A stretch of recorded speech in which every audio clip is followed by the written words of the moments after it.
জামাত ইসলামী কায়েম করতে চায় সেই ইসলাম অনুযায়ী সবাই শান্তিতে সমানভাবে থাকতে পারবে দুনিয়াতে বাংলাদেশে। আল্লাহ নবী বলেছেন কোন মুসলিম যদি কোনো অমুসলিমের উপর অন্যায়ভাবে হস্তক্ষেপ করে, জুলুম করে, কাল কিয়ামতের মাঠে আমি নবী তার বিরুদ্ধে মামলা করব। কি করবে? কে মামলা করবে? নবী মামলা করবে। আমাদের টার্গেট হল আল্লাহ সন্তুষ্টি, পরকাল জান্নাত।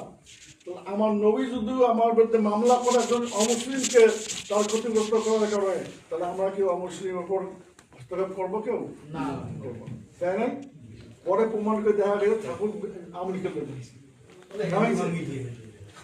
উমরায় ভাঙ্গিয়া জামাত শিবির দেয় নাই। জামাত শিবির টাকা পয়সা না, টাকা পয়সা টাকা পড়ে।